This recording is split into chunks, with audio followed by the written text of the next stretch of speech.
Os caras simplesmente meteram uma goleada maluca em cima do Juventude. Foi praticamente um jogo treino. Na verdade, 20 minutos do primeiro tempo do jogo, galera. O jogo ele já tinha acabado. Vocês estão ligados disso, né? Pro Juventude o jogo já tinha acabado. Juventude só tava atrás, os caras já estavam com um nível anímico lá embaixo, né? Não tinha mais, tipo, meio ml de testosterona nos caras. Porque, pô, desanima qualquer um, 20 minutos, 3 gols do adversário, e os caras simplesmente dominando, correndo igual um louco. Os caras pareciam que tinham 10 pulmão, os jogadores do Flamengo hoje. Rival se assusta com goleada do Flamengo por 6-0 e afirma: foi um verdadeiro massacre. Fala, nação, vamos chegar com mais um react aqui em nosso canal. Trazemos um recorte do canal Opina Porco, link na descrição. Neto fez uma análise perfeita da excelente vitória do Flamengo em cima do Juventude e destacou o ímpeto físico da equipe de Filipe Luiz, que em nenhum momento parou de atacar o time gaúcho. Vamos acompanhar o recorte e na sequência a gente dá a nossa opinião. Sem mais, vamos pro conteúdo agora. E termina o jogo do Palmeiras e inicia o jogo do Flamengo. Palmeiras termina na primeira colocação, termina na liderança. Obviamente por uma questão ali de critérios de desempate, o Flamengo ainda com um jogo a menos. Só que, mano, 20 minutos do jogo do Flamengo bastam pra gente entender que a gente não ia dormir na liderança. 20 minutos os caras enfiaram 3 gols no Juventude, mano. Simplesmente assim, simplesmente. O Flamengo hoje, tipo, teve uma rotação, uma intensidade, um ímpeto físico absurdo. O que eu falei pra vocês que se destacou no Palmeiras do ímpeto físico da marcação, no Flamengo se destacou o ímpeto físico do ataque. Isso é louco. Eu acho que os caras eles deixaram guardado todos os gols pra hoje. Sabe que o pessoal falava assim, pô, o Flamengo desperdiça chance, cria, não faz gol. Parece que os caras resolveram converter tudo hoje. Tudo hoje. E os caras simplesmente... Mano, os caras simplesmente meteram uma goleada maluca em cima do Juventude. Foi praticamente um jogo treino. Na verdade, 20 minutos do primeiro tempo do jogo, galera. O jogo ele já tinha acabado. Vocês estão ligados disso, né? Pro Juventude o jogo já tinha acabado. Juventude só tava atrás, os caras já estavam com um nível anímico lá embaixo, né? Não tinha mais, tipo, meio ml de testosterona nos caras. Porque, pô, desanima qualquer um, 20 minutos, 3 gols do adversário, e os caras simplesmente dominando, correndo igual um louco. Os caras pareciam que tinham 10 pulmão, os jogadores do Flamengo hoje. O Flamengo simplesmente, galera, apertou o Juventude, subiu as suas linhas ao máximo, conseguiu ali encontrar um resultado extremamente amplo, fácil, com boas jogadas aéreas, bons cabeceios, fazendo tabela, triangulando, dominando espaço, dominando o meio campo, simplesmente, mano, dominando o jogo como um todo. E aí no segundo tempo, o Flamengo, vocês estão ligados que o Flamengo entrou meio misto. Esse time aí era meio misto. No segundo tempo, o Filipe Luiz faz substituição e coloca sangue novo, gás novo. E o Flamengo continua com o ímpeto no talo. Só pro saldo de gols aumentar, né? Porque enquanto o Palmeiras fez um gol, a gente estava ali no critério de desempate, de saldo de gols e tudo mais, os caras enfiaram um sacode no Juventude. Jogo treino, galera. Jogo treino. Hoje foi uma noite que simplesmente deu tudo certo pros caras.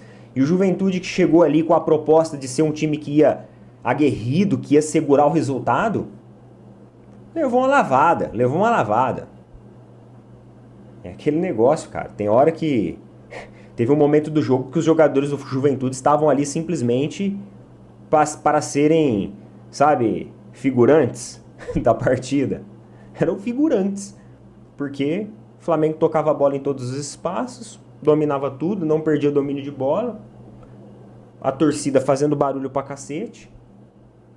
E é isso, mano. Não tem o que falar do jogo do Flamengo, tá ligado? Não tem o que falar. O que eu tenho que falar aqui pra vocês é que agora o Flamengo assume a liderança, até por uma questão de saldo de gols, passou o Palmeiras no saldo de gols, dobrou o saldo de gols aí do Palmeiras, mas em pontuação, partidas jogadas e vitórias e empates, tá a mesma coisa. Será que estamos perto de acompanhar a espanholização, mais um ano do futebol de Flamengo e de Palmeiras? Palmeiras conseguiu uma vitória gigantesca. Flamengo também conseguiu um resultado que o torcedor estava querendo faz tempo, né? Converter gols. Flamengo fez um jogo treino na competição oficial. Foi basicamente esse o resumo da partida. E aí, vamos dar uma olhada aqui. Vamos dar uma olhada como que tá o ranking aqui. Ah, não podemos esquecer também que o Pedro deixou o dele hoje.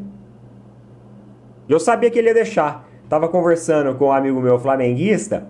Aí falei pra ele assim, ó, o Pedro então vai fazer o dele ainda. Eu sabia que isso ia acontecer. Primeiro lugar, Flamengo, 10 pontos. Segundo lugar, Palmeiras, 10 pontos. Terceiro lugar, Fluminense, 9 pontos. Quarto lugar, Ceará, 7 pontos. Quinto lugar, Red Bull Bragantino, 7 pontos. Cadê o Botafogo? Cadê o poderoso Botafogo? Botafogo em 10º lugar com 5 pontos. Cadê o poderoso Corinthians? Corinthians em 13º lugar com 4 pontos. São Paulo, 16º lugar com 4 pontos. Atlético Mineiro em 19º lugar. E Galo! Cuidado, hein? Cuidado que vocês vão ser cozinhados. Coloca nas opiniões aí, galera. Poderíamos dormir na liderança? Flamengo colocou água no nosso chope. Mas faz parte, tem muita competição pela frente e vai ser interessante essa disputa. E olha que pode ser uma disputa ponto a ponto muito emocionante daqui pra frente. Tem muita competição ainda, mas vamos ver como que vai ser.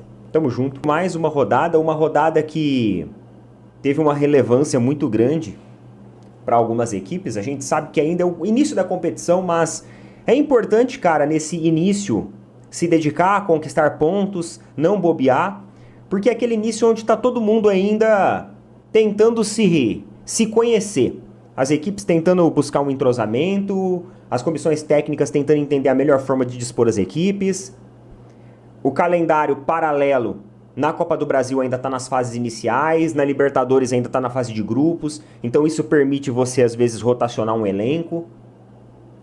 Então, é aquele início muito importante de colocar aquele gás, porque no segundo turno vai afunilar com as outras competições, vai afunilar com partidas importantes, tem Super Mundial. Então é muito importante o bom desempenho. Os 3 pontos, ele vale muito. E quando ele vem fora de casa, ele é maravilhoso. Maravilhoso. O Palmeiras teve uma vitória gigantesca no Beira-Rio contra o Internacional. Uma partida extremamente equilibrada, como todos nós já imaginávamos, mas uma coisa que me chamou muito a atenção no Palmeiras foi o sistema de marcação.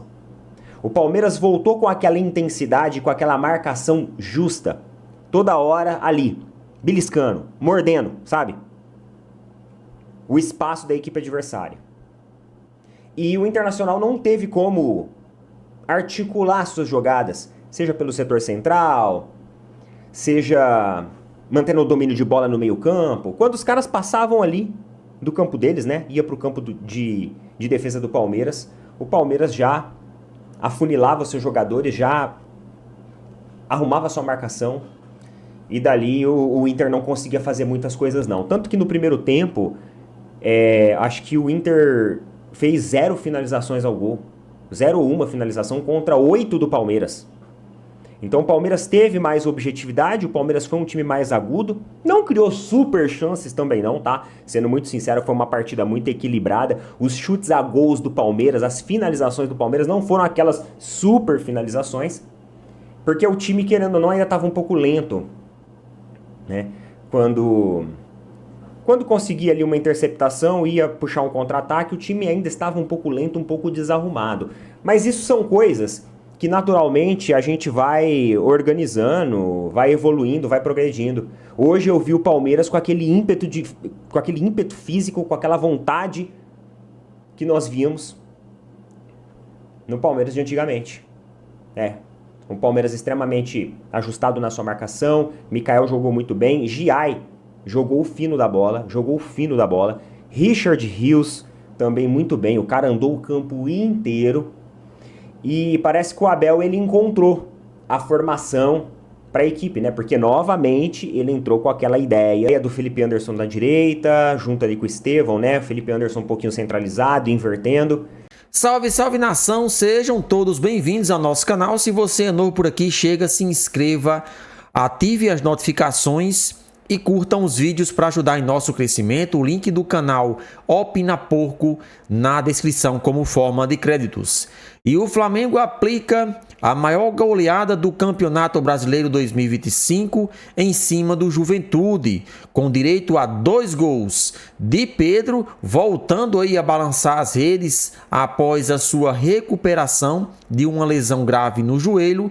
O nosso Mengão, com essa vitória, né, reassume de vez a liderança, já que o Palmeiras tinha vencido antes do Flamengo entrar em campo. Então o Flamengo, com essa vitória por 6-0, consegue se igualar o mesmo número de pontos à equipe paulista, mas com relação ao saldo de gols, que agora é muito vantajoso para a nossa equipe. Que partida maravilhosa o time do Flamengo fez.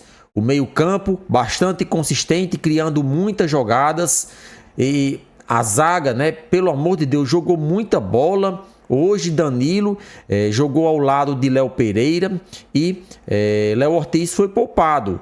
Nenhum jogador do Flamengo hoje foi ruim, foi mal. Pelo contrário, todos fizeram o seu papel dentro de campo e ajudaram o Flamengo a conquistar esses 3 pontos. É de suma importância conquistar os pontos dentro de casa, porque todos nós sabemos que campeonato brasileiro de pontos corridos, quem quer ser campeão tem que ganhar dentro de casa e buscar no mínimo um empate fora, né? O Flamengo que venceu 2 jogos fora de casa, né? E isso mostra aí a força do time carioca.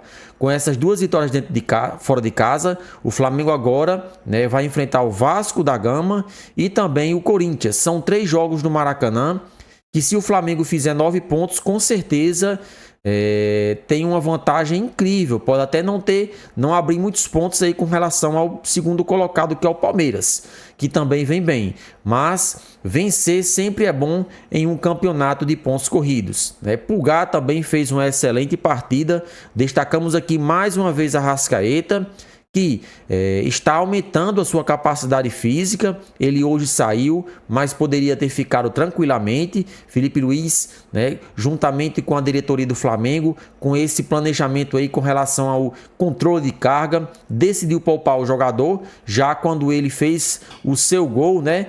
Então o nosso Mengão está bem. O nosso Mengão tem tudo aí para realizar boas partidas, foco total contra o Vasco da Gama neste final de semana, né? E é claro, o objetivo é vencer. O Flamengo vai com o que tem de melhor, decidiu poupar alguns jogadores nessa partida e penso eu que Felipe Luiz está focado aí para conquistar mais 3 pontos diante do nosso rival. Para vocês, quem foi o melhor em campo? Chega, participe e deixa sua opinião nos comentários.